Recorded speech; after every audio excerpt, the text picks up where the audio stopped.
The Prime Minister has been trying to laugh off accusations he's out of touch with the cost of living after refusing to answer a quiz on the cost of everyday items. Let's go live to Trudy McIntosh for more on this.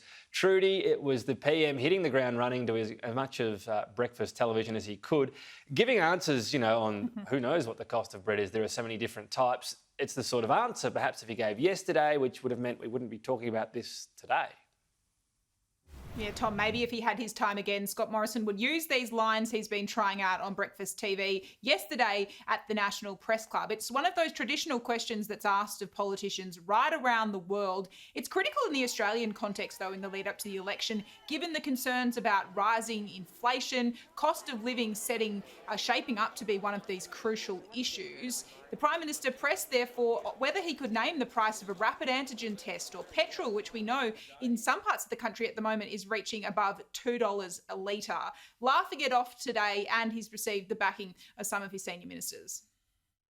I mean, how many different types of bread have people got in their homes these days? How many types of different milk? I mean, not even all the milk actually comes from a cow anymore. And from a Prime Minister's point of view, if he'd sat there and Jen was with him, she'd be able to rattle off all the prices of all the things they buy. And I'm sure they have that conversation often, as all families do.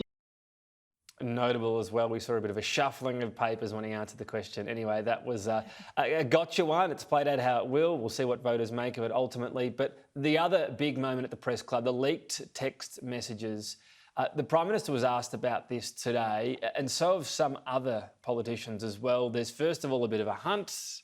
Who's the source? I don't think anyone's going to front up on camera to that. But also the PM's responses to who or whether or not he thinks there's a rat in the ranks. Well, he's declared today that he has complete confidence that none of his cabinet ministers are responsible for these damaging text messages which have now been made public. This was one of the surprises that the Prime Minister found yesterday at the National Press Club. It was put to him in exchange a text message between former New South Wales Premier Ms Berejiklian and a current senior Liberal minister.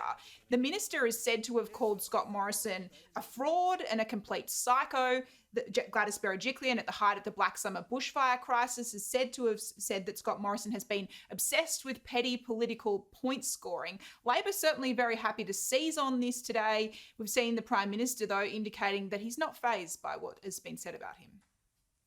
I really don't care, Ali, what people who want to anonymously throw this stuff around. Well, these are extraordinary text messages from the people who know Scott Morrison the best. I looked around at our cabinet ministers, which is who that was aimed at, and I can't imagine that anybody that has worked closely with Scott Morrison could possibly say those things. I think whoever did it really should, if that comes out, I just don't think their position is viable. Are you confident the minister in that text exchange with the former New South Wales Premier isn't sitting in your cabinet right now? Yes. Has anyone come forward and pressed to you to the texts? No. To investigate who that minister is? I'm not fussed. The hunt for a rat in the ranks is certainly well underway. Privately, Liberals federally are pointing the finger at someone in the New South Wales Parliament, that being State Treasurer Matt Keane. There's certainly no love lost between him and members of the Morrison cabinet. Just at the weekend, he was pretty publicly critical of the decision by the Prime Minister to reject support in terms of businesses. We've seen Matt Keane today, though, on 2GB radio dancing around the question of whether he's responsible for this leak. I played no part in the ambush on the Prime Minister. It was not me. And I'm quite frankly appalled by the whole episode. Who was Ms Berejiklian texting? Was that you? Well, listen, I've been through all my records.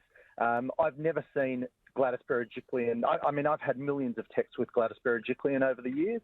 I've never seen a text referring to the Prime Minister in that way from Ms Berejiklian. I just do not believe she would have done it. So you don't believe that you were the other party to the text message exchange with Ms Berejiklian? Well, I wasn't, Ben. I not only don't believe it, I wasn't. So, I played no part in this.